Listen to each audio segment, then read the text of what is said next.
Kalau kami mengatakan, kami renungkan firman-Mu setiap hari, kami minta ampun kalau sampai hari ini ternyata kami gak lakukan itu.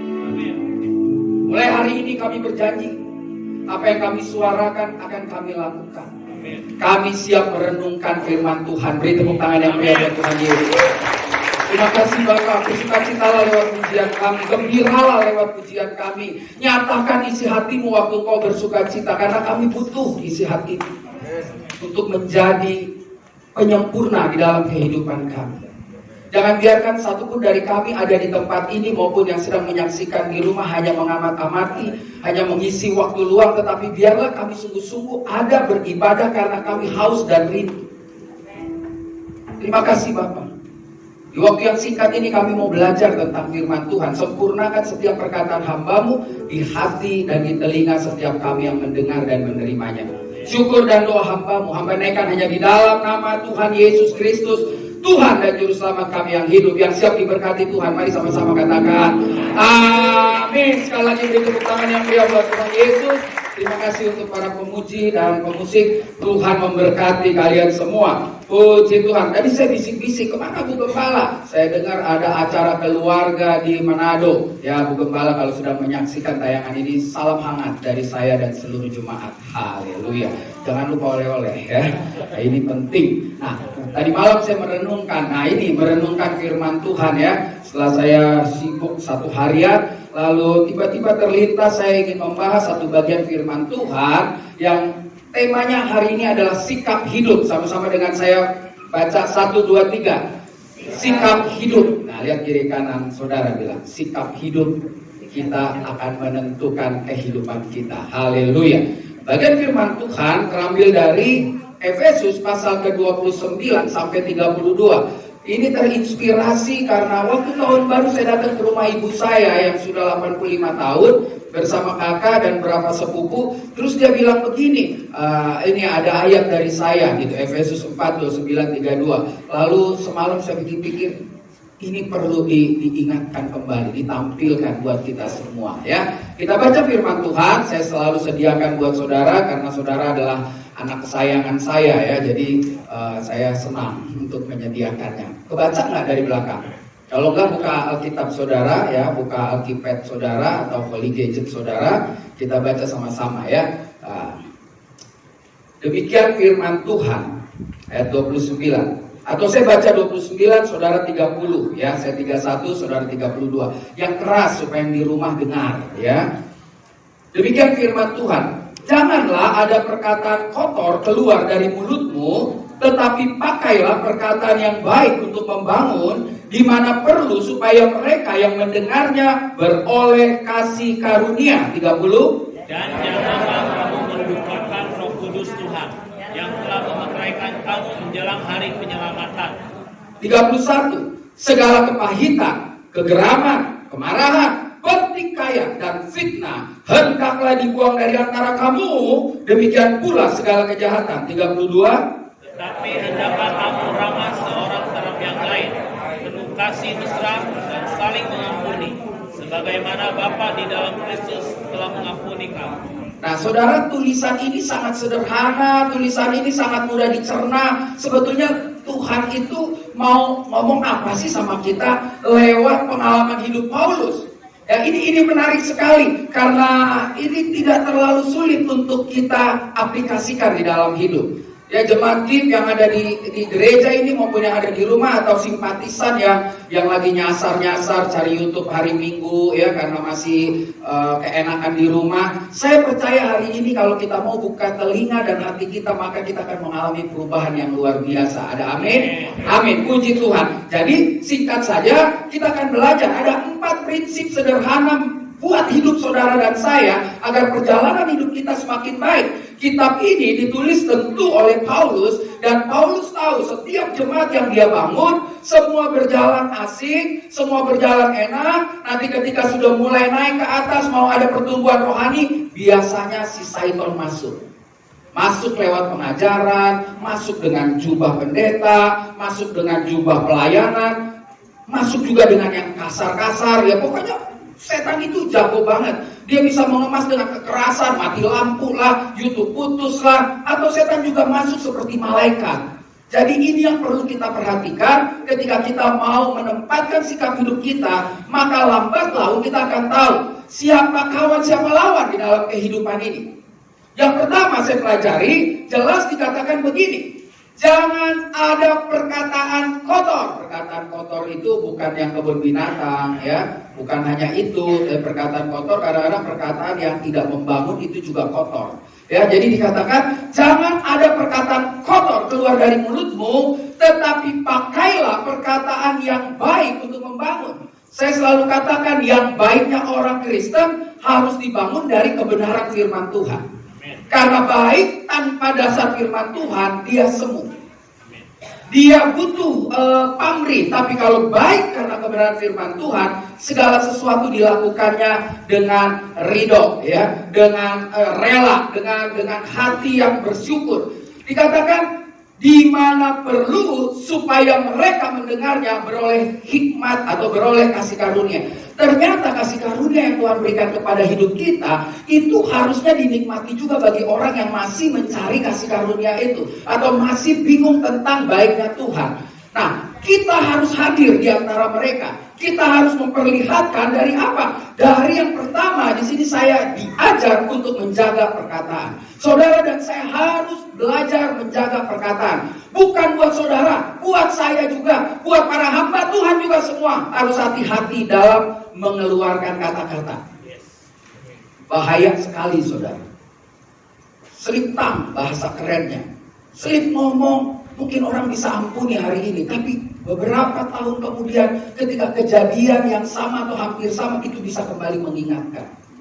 Saudara, perasaan luka di hati itu nggak bakal pernah bisa hilang, tapi bisa kita cuekin, gitu loh.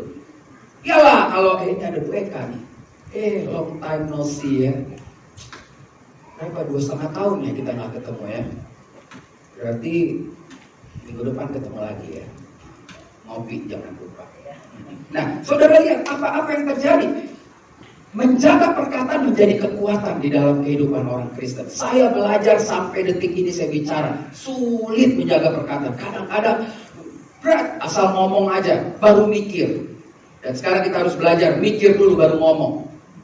Kadang-kadang emosi mengendalikan hidup kita, maka segala sesuatu yang normal jadi tidak normal kita sebut. Contoh, ada satu contoh yang sederhana, Yusuf benar loh mimpi, benar dia. Tapi dia tidak pakai hikmat ketika dia mengatakan itu dengan seenaknya aja dan membuat keluarganya tersinggung. Walaupun pada akhirnya Tuhan membela dia, membuktikan bahwa itu mimpi dari Tuhan. Ternyata kita juga harus tahu menempatkan kata-kata, waktunya, situasinya, dalam keadaan apa, agar semua menjadi enak. Nah, saudaraku, ketika bicara tentang menjaga perkataan, Petrus pun mengingatkannya dengan jelas. Dia mengutip bagian firman Tuhan ini dari Perjanjian Lama. Dikatakan begini, siapa yang mau mencintai hidup? Waduh, saudara kan mencintai hidup, kita semua mencintai hidup. Sakit aja berobat, berarti cinta hidup. Saya pernah berkelakar, saya bilang di surga apa di bumi itu lebih enak di bumi. Orang bilang, oh begitu Pak? Iya, di bumi itu enak banget saudara, bisa gosip, bisa ngomongin orang. Di surga kan gak bisa, cuma nyanyi-nyanyi muji Tuhan, itu katanya. Ya kan? Dan firman Tuhan menulis itu dengan pakaian, dengan tubuh yang tidak dibatasi oleh ruang dan waktu, dengan pakaian kemuliaan. Di surga kita tidak ngomongin orang lagi, di surga gak ada arisan, di surga gak ada keren-kerenan pakaian. Di bumi adanya, makanya orang kalau mau mati takut. Kenapa? Karena di surga gak bisa ngeceng lagi. Bajunya semua sama, bahasanya juga bahasa surgawi. Nah, oleh karena itu saya bercanda ya, saudara bilang, kata Pak Pendeta, makanya enakan di bumi. Saya nggak baca, saya hanya lihat sekilas, katanya lagi ada rame ajaran-ajaran baru ya, gereja yang percaya kepada Tuhan yang Maha Esa. Saya nggak baca banyak ya, cuma salah satu yang saya baca katanya, kita nggak tua-tua. Kita tunggu aja pemimpinnya 10 tahun lagi, keluar nggak ubannya. Ya kan? Orang itu pasti tua. Sebagai hamba Tuhan saya ingin katakan ya, pasti sakit. Jangan bilang orang Kristen gak bisa sakit. Kalau tua, pasti tubuhnya mulai kayak mobil aja. Mobil semakin tua kan dia sakit. Tapi bukan berarti akan sakit selamanya, enggak, karena itu proses alam. Jadi perkataan ini juga perlu dikatakan kepada orang-orang bahwa lu tenang aja lah dalam Tuhan, tolak tua, gua gila. Saudara, Petrus mengulangi, siapa yang mau mencintai hidup dan mau melihat hari-hari baik, ia harus menjaga lidahnya terhadap yang jahat dan bibirnya terhadap ucapan-ucapan yang menipu. Kekristenan hari ini lucu ya. Saya, contoh misalkan saya nggak punya kesempatan menipu 100 miliar. Jadi pasti saya nipunya kecil-kecil. Nipu yang kecil-kecil kayak gini nih. Bilang aja papa nggak ada. Nah, itu masuk neraka juga tuh. Mendingan sekalian rampok Monas. Beneran. Neraka juga. Jadi jangan bodoh. Kalau mau buat dosa jangan tanggung-tanggung. Karena di Kristen nggak ada dosa besar, dosa kecil. Hantem sekalian, tobat sekalian. Karena kalau tanggung-tanggung Tuhan bilang dimuntahin. Tapi saya mengajak saudara untuk mulai setia. Belajar dari yang kecil, jangan bohong.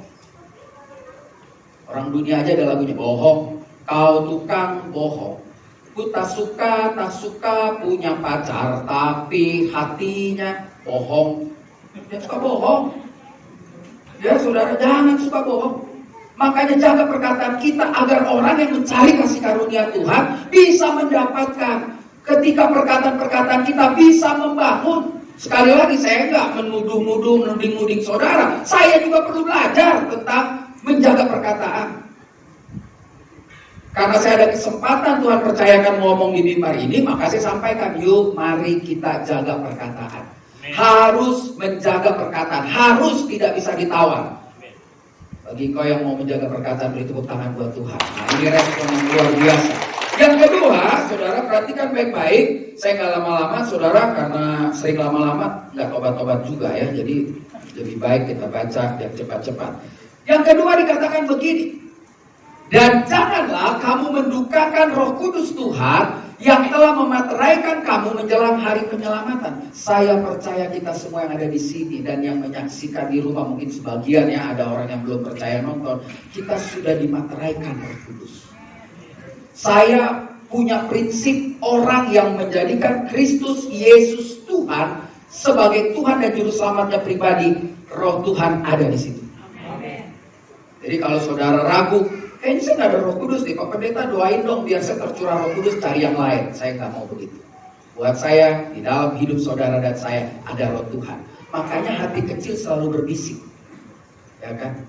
Selalu, gue mau gereja hari ini, tapi gue malas. Gereja lah, itulah Roh Tuhan yang sedang mengingatkan. Kayaknya dia, jangan lo, udahlah gak usah urusin orang, urusin aja urusanmu sendiri. Itu Roh Tuhan. Saya yakin. Puji Tuhan kalau Tuhan bisa ngomong langsung. Ya puji Tuhan. Kalau enggak, Tuhan juga sedang bicara hari ini. Lewat pujian yang dinyanyikan, kita sedang bicara sama Tuhan. Ketika kita bilang, ku mau merenungkan firman Tuhan, kita sedang ngomong sama Tuhan. Dan Tuhan juga bicara pada ayat-ayat yang tadi dibaca di awal. Jadi dalam hidup kekristenan, buat sesuatu jangan menjadi sulit. Saya hamba Tuhan yang pengen segala sesuatu buat simpel aja, simpel. Yang penting jaga omongan, jadi orang. Yang kedua, berani hidup kudus.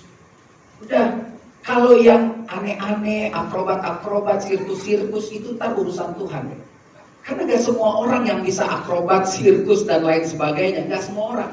Tapi banyak orang mau ikut-ikutan, jangan. Saya percaya segala macam karunia, tapi gak semua orang bisa lakukan itu. Karena sesuai dengan kebutuhan Tuhan, kepentingan Tuhan, kemuliaan Tuhan, itu baru dinyatakan. Jadi jangan gombal gambul gitu ya saudara sebagai orang Kristen. Normal-normal aja. Yang pertama jaga omongan. Yang kedua hidup kudus. Hidup kudus. Kalau saudara sulit hidup kudus, pergi sana ke Kudus tuh di Jawa. Supaya saudara jadi orang-orang kudus. KTP-nya pun kudus. Hidup kudus berarti hidup yang selalu sesuai dengan firman Tuhan. Apa yang Tuhan mau kita kerjakan. Saya belum kudus juga, saudara-saudara juga belum kudus. Itu sebabnya kita berjuang hari ini untuk terus-menerus setiap hari diperbaharui oleh kebenaran firman Tuhan, oleh puji-pujian, agar kita mencapai kekudusan yang Tuhan mau. Dan saya percaya kalaupun belum dapat 100% kudus, tiba saatnya waktu sangkakala berbunyi, yang kudus datang. Alkitab mengatakan bertemu muka dengan muka. Disitulah kekudusan yang sempurna terjadi. Bertemu tangan yang ya. Nah, dikatakan gini, orang-orang yang mau hidup kudus minta maaf. Ini Alkitab yang ngomong, sorry to say ya. Lihat, dikatakan begini, berusahalah hidup damai dengan semua orang dan kejarlah kekudusan. Saudara mau setengah mati hidup kudus, kalau saudara belum bisa berdamai, gak bakal dapat, gak akan bisa. Proses itu rusak. Waktu saudara dari rumah bangun, baca Alkitab, firman Tuhan, nyanyi, pakai nangis, lalu terbayang orang yang menyakitimu dan kau sulit berdamai, tidak mungkin bisa kudus. Yang ada kurang, saudara ya. Berusahalah hidup damai dengan semua orang dan kejarlah kekudusan, sebab tanpa kekudusan tidak seorang pun akan melihat Tuhan. Ibrani 12 ayat 14. Lalu saudara bilang, Pak Pendeta, kalau gitu gimana kita mau melihat Tuhan? Tuhan juga bilang, bagi Tuhan gak ada yang mustahil. Saya percaya para rasul juga gak kudus-kudus amat. Ada pertengkaran juga kan di para rasul. Tapi lihat, pada akhir cerita mereka semua bisa bergandengan tangan. Mereka bisa membangun dan memberitakan kebenaran firman Tuhan dengan baik. Kenapa? Karena mereka sadar, capek setelah Yesus naik ke surga, gue menginjil kemana-mana, tapi kalau gue tidak punya kedamaian dalam hidup, hidup gak kudus, gak ada gunanya. Ingat, umur bertambah terus. Saya tahun ini 56, gak lama lagi lah umur. Orang mundur kan hitungannya. Makanya kalau ulang tahun dibilang panjang umurnya, takut mati. Iya. Kalau saya udah diplot Tuhan 70, saya 56, berarti umur saya tinggal berapa, saudara? 14 tahun lagi. Manfaatkanlah 14 tahun lagi ini untuk menjadi berkat, untuk menjadi orang yang omongannya bisa melahirkan damai sejahtera bagi orang. Selama 14 tahun, kalau saya 70 tahun jatah saya di dunia, maka saya harus terus mengejar kekudusan. Saya nggak tahu, WK berapa tahun lagi kira-kira? Kita sih pengennya ya 70-80 bonus lah ya. Tapi juga jangan 100, nyusahin anak cucu. Mana-mana baru 2 menit ganti pampers. Bahaya. Yang kedua, berani hidup kudus. Lalu dari firman Tuhan ini berikutnya saya pelajari, ya saya mengeksplor 4 ayat ini. Segala kepahitan, yang sering makan empedu, pahit hidup ini. Kegeraman, geram gitu. Udah geram banget sih kalau lihat ini. Nah itu geram ya. Lalu kemarahan, dikit-dikit marah, meledak-ledak, marah terus. Serasa paling benar hidupnya. Lalu pertikaian, ini yang paling ngeri. Fitnah, hendaklah dibuang di antara kamu. Demikian pula segala kejahatan. Fitnah lebih kejam dari pembunuhan. Kalau dibunuh langsung mati, kubur, dia gak ngerasain apa-apa. Fitnah sepanjang hidup dia dikejar fitnah. Dan capek untuk nerapin fitnah itu. Jadi mulai hari ini jangan fitnah. Jangan, tapi katanya jangan fitnah. Ya, Yesus bilang Matius 5:37, hendaklah ia di atas ya, tidak di atas tidak, di luar itu dari sibolis, iblis, diabolos, syaitan, nerojim. Dari situ semua. Saudara, yang ketiga, kita mau gak mau dipaksa untuk berani melepaskan kebiasaan buruk. Banyak kebiasaan buruk yang sulit kita lepas karena kita diamini sama orang lain dan kita mengamini diri sendiri. Contoh nih, karena saya akrab sama Bu Eka, maaf yang lain kalau gak disebut. Kak, lu tau gak? Lu tuh kata orang, kalau udah ngomel, semua orang tuh gini. Tapi kan gak begini. Nah iya, emang gue juga tahu. Lu tuh emang orangnya attack, suka serang. Nah itu namanya diamini saya, dan dia mengamini, dikuatkan bahwa dia adalah orangnya yang suka marah-marah. Nah jangan lagi begitu. Kalau kita punya teman suka marah-marah, lembutin hati dia. Lu jangan marah-marah, lu gak dewasa. Kalau gue gerem deh sama dia, dia gak apa-apa, tapi geremnya 3 detik aja, habis itu senyum lagi. Bukan munafik, saudara.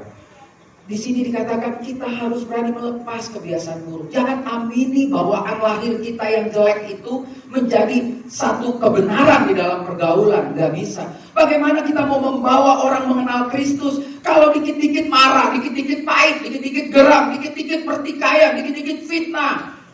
Itu semua dirangkum, dibilang buanglah semua kejahatan. Bisa ada lagunya. Tadi ada guru sekolah minggu. Dulu ada lagu sedikit demi sedikit, tiap hari tiap sifat, Yesus mengubahku. Ada guru sekolah minggu ada sini? Tahu lagu itu? Ada. Tahu ya Pak ya? Tahu ya? Tahu itu. Berarti benar guru sekolah minggu benar. Kalau dia nggak tahu, baru gimana dia kecilnya, ya kan? Makanya tadi waktu dia tarik, selamanya Kau tetap Tuhan. Itu lagu waktu saya kuliah, kalau suruh pimpin pujian, pilih lagu itu terus. Nanti dia satu roh sama saya. Kalau orang-orang spiritual sok begitu. Enggak lah, emang kebenaran aja sama lah. Ada. Ya, jadi lihat apa yang dikatakan berani melepaskan. Waduh, saya ambil lagi satu kutipan dari 1 Korintus 15 33 34. Jangan kamu sesat. Pergaulan yang buruk merusak kebiasaan baik. Saya harus sampaikan saudara, kita orang-orang percaya, orang-orang Kristen, bukan gak boleh main sama orang gak percaya. Main sama siapa aja main. Tapi ketika relnya sudah mulai belok, saudara harus balik lagi dan stop. Kenapa? Harus akui, gue gak kuat kalau main sama dia. Lama-lama gue ke bawah. Gitu. Jadi disinilah fungsi ketika kita mau hidup kudus. Dan waktu kita masuk, karena kita harus masuk, karena kita domba yang dikirim di tengah serigala, kita harus masuk ke kawanan serigala itu. Tapi kalau gak kuat, mundur dulu. Perkuat lagi pertahanan diri, baca firman, bersekutu dengan orang seiman. Kalau sudah kuat, Tuhan tahu kapan waktunya kau akan diterjunkan ke medan perang. Jadi orang Kristen jangan cuma jago-jago di gereja doang, kumpul aja. Nanti sih gue gak mau main sama dia, gue gak mau main sama dia. Jangan begitu. Kita aja kadang-kadang kerja, bos kita gak seiman, kok kita terima gaji dari dia. Tetapi kita harus berbeda dong. Walaupun lo bos gue, gaji gue, perkataan gue membangun perusahaan ini. Perkataan gue, sikap gue yang menuju kekudusan ini, melihat gereja ini jadi merasakan berkat Tuhan. Dan waktu di kantor semua orang pada gosip, gosip lu paling enak digosok makin sip. Wih, waduh, saudara menjadi peredam untuk lepas kebiasaan buruk itu. Dan di ayat selanjutnya dikatakan begini, sadarlah, kembali sebaik-baiknya dan jangan berbuat dosa lagi. Ada di antara kamu yang tidak mengenal Tuhan. Hal ini kukatakan supaya kamu merasa malu. Saudara, kitab ini ditulis kepada jemaat di Korintus. Saya pernah bahas Korintus itu adalah, saya belum pernah ke sana waktu itu, tapi saya bacakan di Google di mana-mana. Korintus itu adalah kota pelabuhan di mana semua manusia dari berbagai macam negara ada di sana. Lalu tentu yang namanya pelabuhan gak lepas dari pelacuran, betul ya? Nah, para pelacur itu kan dandannya pasti bikin orang menarik hati dong. Makanya di bagian ini Paulus bilang, kalau lu orang Kristen jangan berkepang-kepang, jangan pakai rok pendek. Tapi lihat konteksnya, ini di Korintus. Kenapa? Kalau lu berkepang-kepang pakai emas, ntar lu ditawar sama pelaut. Kalau pelaut kan main sapu bersih aja gitu loh. Ya, pelaut yang nggak dalam Tuhan, ya kan? Hajar deh, ya nggak? Nah, makanya itu dikatakan. Lalu Paulus bilang, gue sedih sama lu. Gitu, sorry pakai bahasa Jakarta. Dikatakan, sadar dong, lu ada di kumpulan ini. You jadi anak-anak Tuhan di Korintus ini, harusnya you bisa berbeda. Kalau nggak kuat, mundur. Kenapa? Lihat, dikatakan, di antara kamu ada yang tidak mengenal Tuhan. Bahkan di antara kamu yang ada di dalam Tuhan pun tidak mengenal Tuhan. Maksudnya yang ada di gereja ini ada juga yang gak kenal Tuhan. Tapi karena dia lahir Kristen aja. Maksudnya yang ada di gereja ini gak kenal Tuhan, hidupnya tetap masih korupsi, tetap ngebohong, tetap. Nah, makanya Paulus bilang, malu dong. Saudara, yang ketiga kita diajarkan berani melepas kebiasaan buruk. Ya tapi Pak, kalau saya namain nama dia, nanti dia lebih terjerumus lagi ke dalam dosa. Ya tinggalin aja, biar aja lah dia mati. Kalau emang Tuhan gak suruh saudara ke sana, jangan sok jadi pahlawan. Nanti akhirnya jadi susah sendiri. Kita dalam melayani orang juga mesti getaran hati, mesti menentukan juga. Jangan lihat orang susah, gue kesian, gue tergerak. Tuhan, kalau Tuhan gak suruh, yang ada bengkok saudara. Yang ada saudara sok mau berkorban, akhirnya jadi korban. Melayani Tuhan itu nggak samber-samber sembarangan. Ada bagian masing-masing. Bagiannya tadi memuji Tuhan, ya memuji Tuhan. Jangan khotbah dong, ambil lahan orang. Nggak boleh. Khotbah juga nggak boleh nyanyi, ntar ambil lahan orang. Tapi kalau dipanggil Tuhan dia berkhotbah dan nyanyi, kenapa kita harus tutup? Nggak boleh. Karena orang di dalam Tuhan harus naik ke atas, tidak pernah turun. Ya dong. Kalau memang Tuhan pakai dia juga jadi guru, mengajar, tadi Zoom di mana-mana, lakukan itu semua. Yang pasti hal-hal yang buruk itu harus dibuang. Apapun profesi kita hari ini, pengkhotbah kah, pemusik kah, pengerja kah, karyawan kah, pemilik perusahaan, ingat jaga mulut, hidup kudus, dan buang kebiasaan buruk. Kalau itu 3 itu kita terus pelihara dengan mengatakan Tuhan juga ngerti. Gak apa-apa, biarin Bu. Gak apa-apa anaknya lari-lari. Firman Tuhan juga bilang biarkan anak-anak itu datang. Itu Tuhan Yesus yang bilang. Kalau saya yang bilang amankan, ya kan? Gak apa-apa, itu Pak. Lebih baik dia lari-lari di gereja daripada dia lari-lari di luar jatuh genjut, ya kan? Gak apa-apa. Yang penting anak-anak dilatih kasih kolektor. Aduh, Tuhan Yesus baik. Ini Bu Kepala lagi nonton ini di Manado ya. Sehat-sehat ya, Belusia jangan lupa oleh-oleh. Biapom. Ya, yang bakpao babi semua. Yang keempat, saudara, udah mau habis. Puji Tuhan ya, setiap minggu kita ada hampir 100 ya, ini berapa orang ya. Hebat, tepuk tangan buat Tuhan Yesus ya. Jemaat ini, jemaat yang gak menyerah ya. Ya, bahkan gereja yang menyerah nantinya. Lihat saking banyaknya kursi-kursi ini, puji Tuhan ya. Semua sehat ya? Batuk-batuk Omikron 3 hari di rumah sembuh. Ya, saya udah ada teman, ada orang gitu batuk kalau 3 hari sembuh itu sebetulnya Omikron. Saya deh. Ya, cuman nggak mau periksa aja. Kalau periksa jadi 14 hari disuruhnya. Ya di rumah aja. Lu batuk-batuk 3 hari sembuh, ya saudara. Yakin banget saya. Yang tapi minum obat. Yang bilang darah Yesus, nanti ditetek kali yang lahat, ya. Tetap minum obat, ya. Nah, saudara lihat. Tetapi hendaklah kamu ramah seorang terhadap yang lain. Aduh, senyumlah padaku, marah saja kerjamu. Tahu lagu itu dong, WKM, itu lagu-lagu tahun 85. Orang dunia aja nyanyi begitu. Tetapi hendaklah kamu ramah seorang terhadap yang lain, penuh kasih mesra. Nah ini supaya salah gunakan. Ketemu adek rohani mesra terus, gatel ya.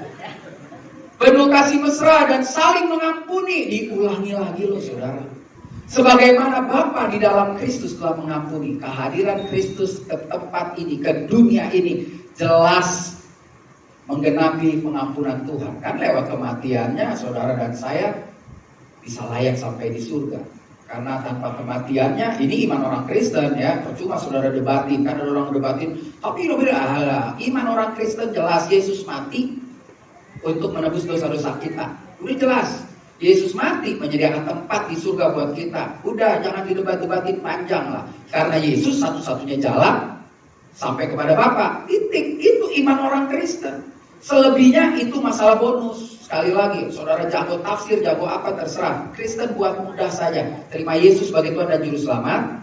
Renungkan firman Tuhan setiap hari. Mulai jaga perkataan. Mulai hidup kudus. Buang kebiasaan buruk. Dan yang terakhir, saudara dan saya harus memelihara perdamaian. Titik. Gak usah tinggi-tinggi lah.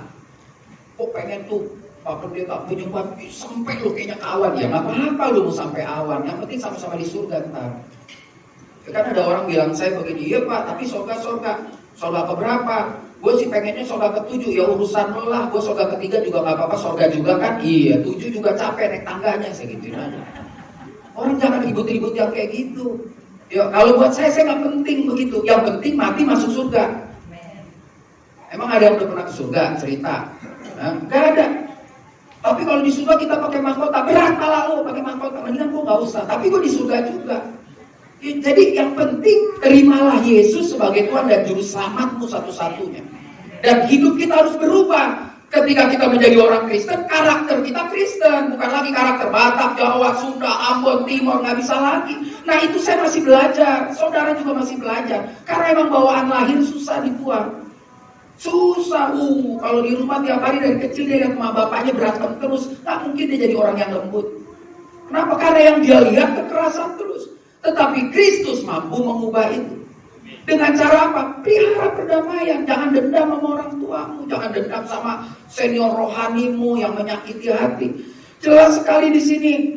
Bagian yang menarik dikatakan dalam Roma 12. Roma 12 ayat 18 dikatakan, sedapat-dapatnya kalau hal itu bergantung padamu. Kuncinya ada kita. Sebisa-bisanya dong, sekuat tenaga dong. Sekuat tenaga. Nanti yang bikin pol tenaganya adalah Roh Kudus. Sedapat-dapatnya kalau itu bergantung padamu, hiduplah dalam perdamaian dengan 5 orang. Begitu? Semua orang. Ngeri gak jadi orang Kristen? Saya selalu bilang, contoh nih gue lagi pakai bahasa gaul.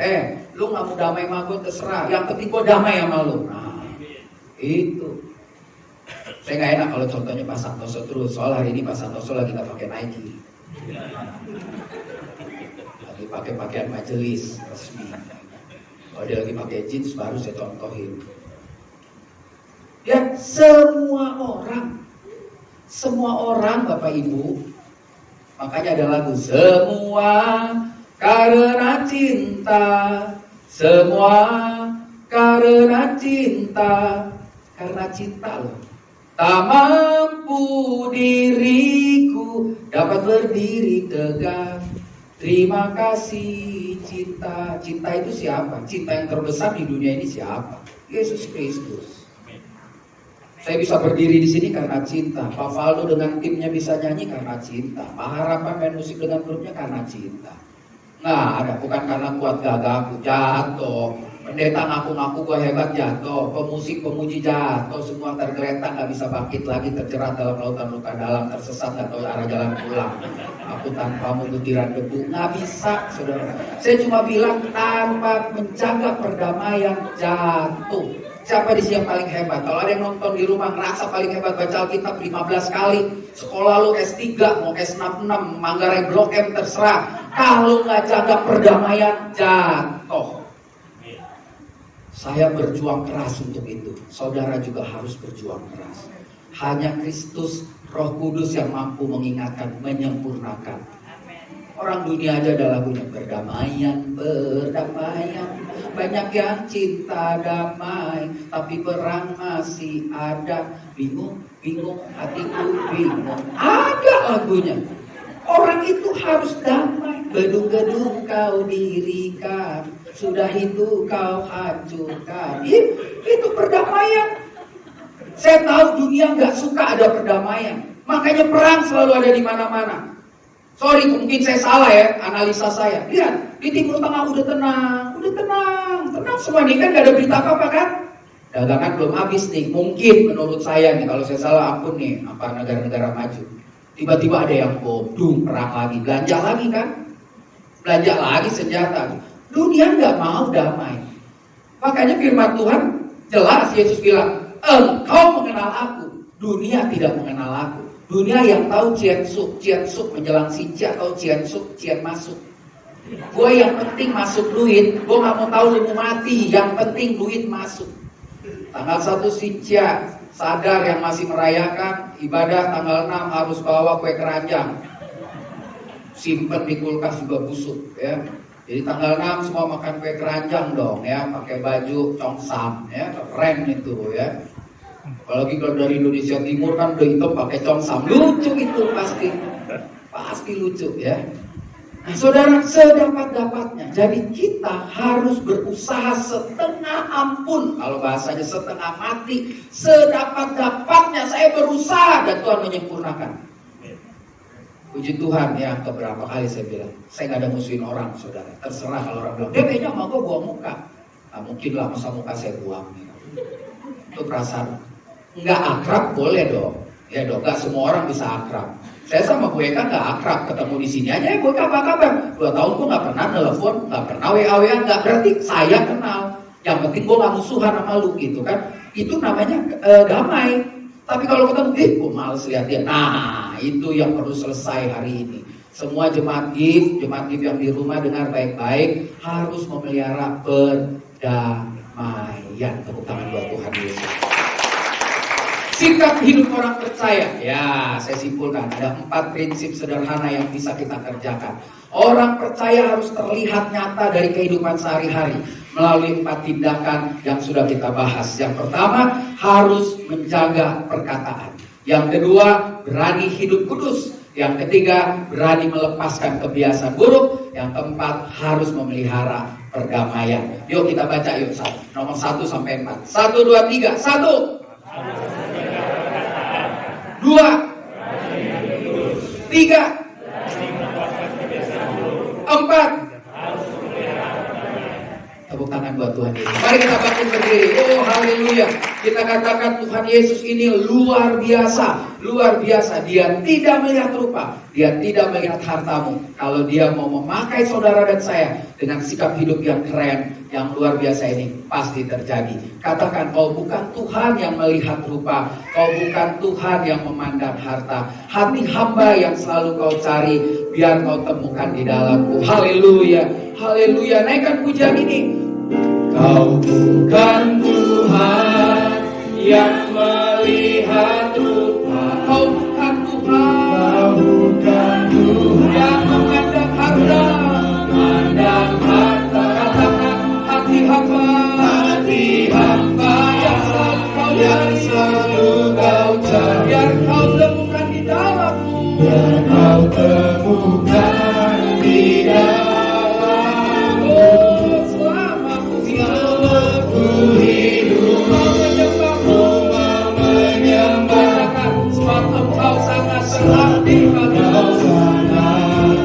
Berarti bagi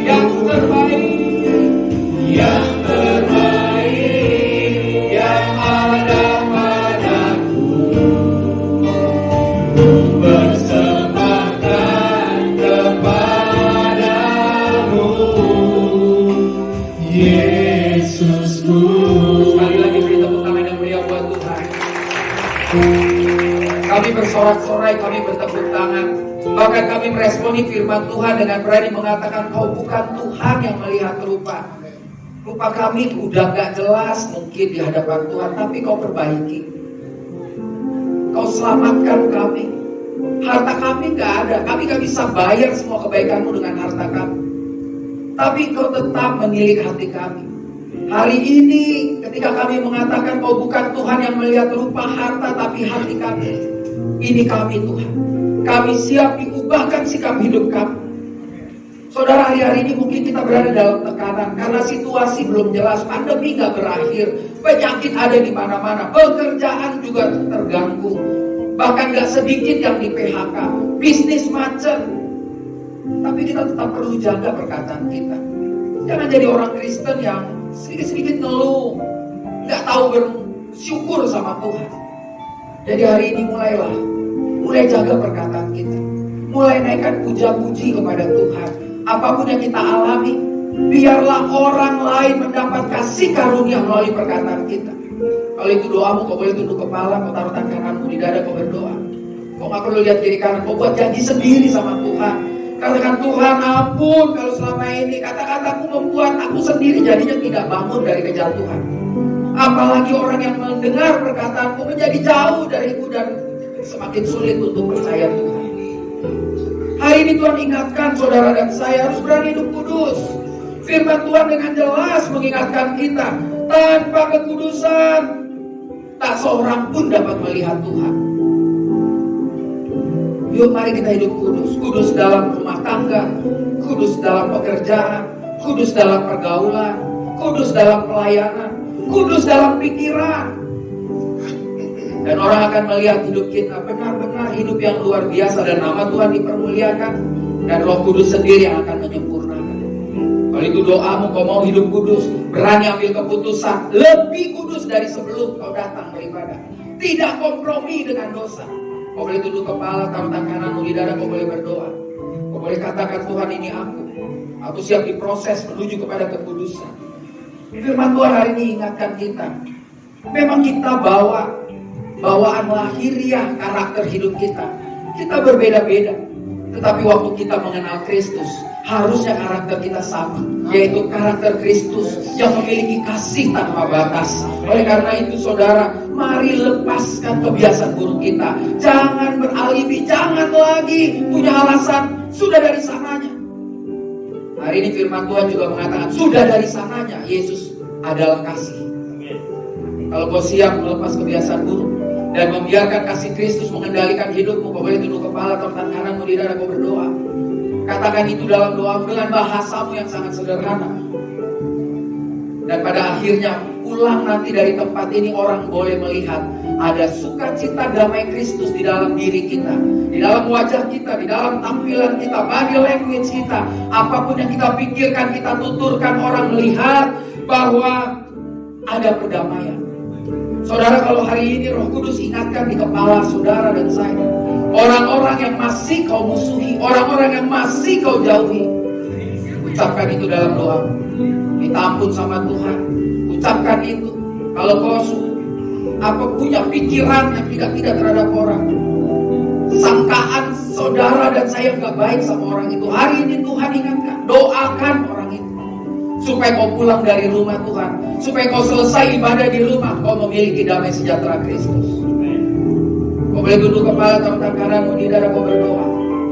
Berdoa untuk 4 hal ini. Tuhan mampu, karena bagi Tuhan tidak ada yang mustahil. Tuhan mampu mengubah hidup saudara dan saya. Terima kasih Tuhan. Kau dengar setiap doa mereka. Kau lihat setiap tangan-tangan kanan yang terletak di dada hamba berdoa dalam nama Tuhan Yesus Kristus. Ya dan amin, janji kami termateraikan. Kami siap jadi orang percaya yang menjaga perkataan, berani hidup kudus, berani melepaskan kebiasaan buruk, dan harus memelihara perdamaian. Beri tepuk tangan yang meriah buat Tuhan. Katakan sekali lagi, kau bukan Tuhan yang melihat rupa.